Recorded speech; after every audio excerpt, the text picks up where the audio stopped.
A helicopter hangs in the frame, and for a second, the whole image feels designed to make you stop breathing. Then comes the fall.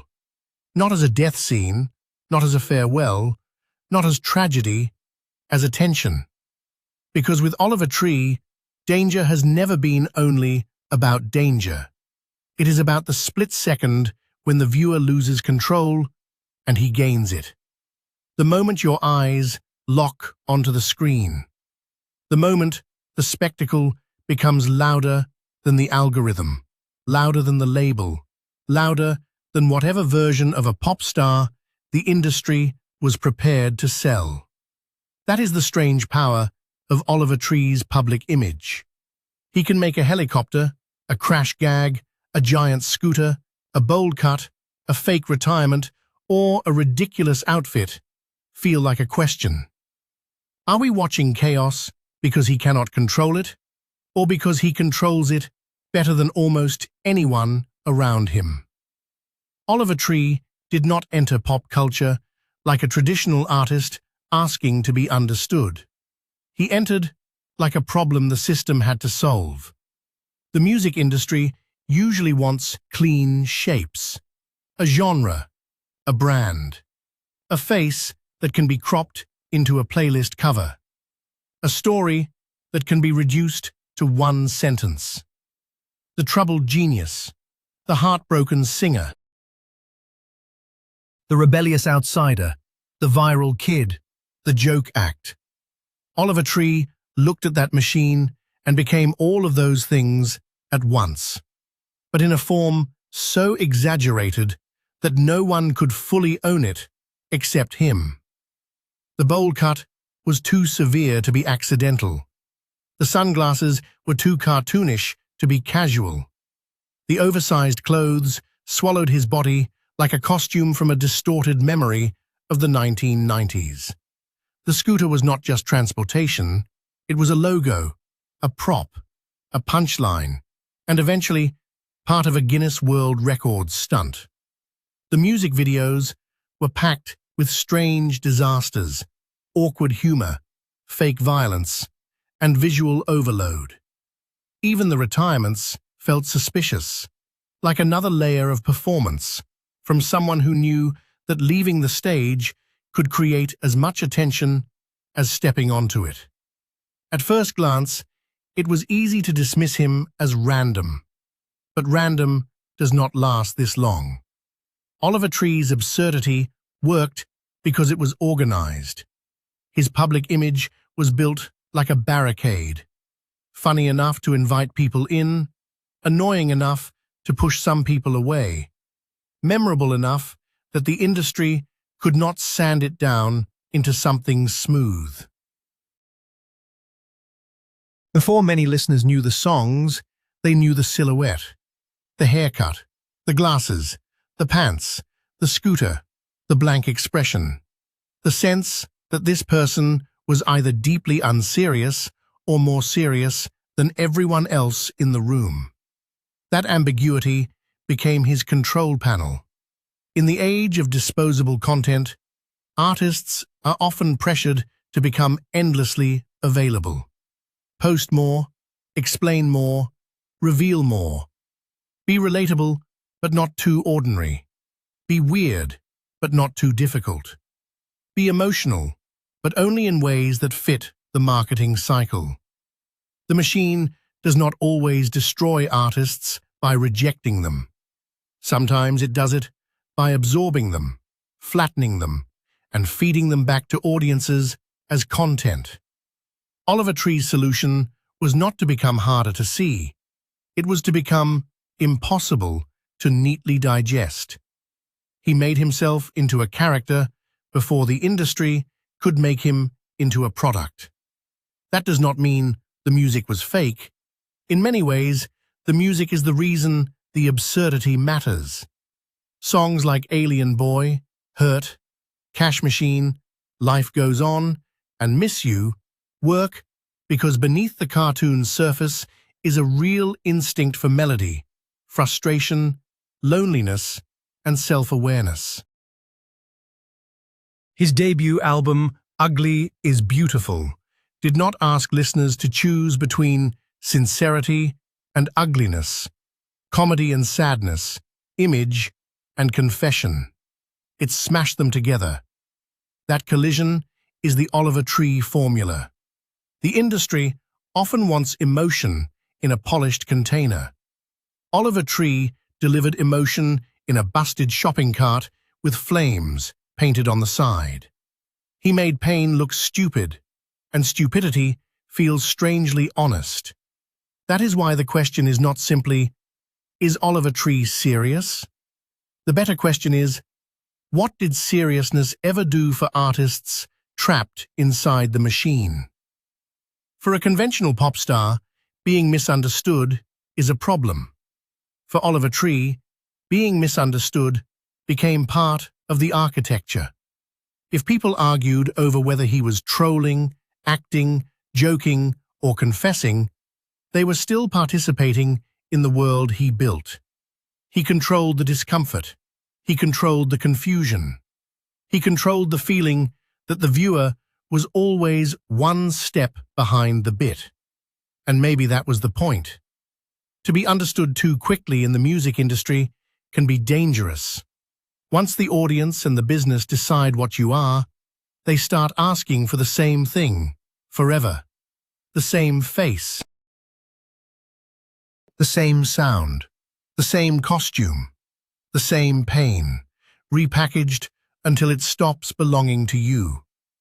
Oliver Tree seemed to understand that a persona could be more than a mask. It could be a buffer zone. Turbo, the bold-cut scooter-riding figure that helped define his early rise, was obnoxious by design. He was loud, childish, and almost anti-cool. In a culture obsessed with looking effortless, Oliver looked effortful in the most absurd way possible. He made the construction visible. He let the audience see the seams. That is what made it hard to tell where Oliver Tree ended and the character began. But it also made it harder for the industry to pretend the character was an accident. His fake retirements are a perfect example. In a normal career, retirement is a final announcement. In Oliver Tree's world, it becomes a promotional device, a refusal, a joke, a threat, and a comment on how artists are expected to constantly perform availability.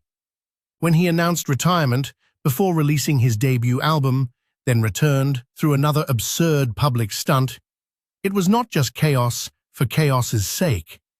It exposed how much of modern music promotion already feels ridiculous. Oliver Tree did not break the rules of attention. He exaggerated them until they looked as strange as they really are. That is why his relationship with the industry machine is so fascinating. He signed to a major label, released major projects, built huge streaming songs, and still behaved like someone trying to sabotage the usual script from inside the building. He wanted the reach, but not the obedience. He wanted the platform, but not the flattening. He wanted the audience, but not the clean little box that often comes with success. So he gave the machine something it could promote, but not fully domesticate. A pop star who looked like an internet meme. A comedian who wrote real hooks. A stunt performer with emotional songs. A visual artist hiding inside a radio act.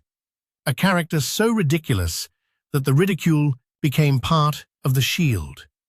And that shield mattered, because Oliver Tree's work often circles feelings that are not ridiculous at all. Alienation, insecurity, heartbreak, failure, resentment, loneliness, the fear of being used, the fear of being seen too clearly, the fear of not being seen at all. The absurd image did not erase those feelings. It made them survivable. When he moved into the cowboy tears era, the costume changed, but the strategy remained. The exaggerated cowboy image was funny on the surface, but it also created a way to talk about masculinity, sadness, and emotional release without presenting it in a neat, inspirational package. Again, he made sincerity uncomfortable. Again, he refused to let vulnerability arrive without a costume standing next to it, almost daring the audience to laugh before realizing what they were laughing at. That is one of the most misunderstood parts of Oliver Tree's career.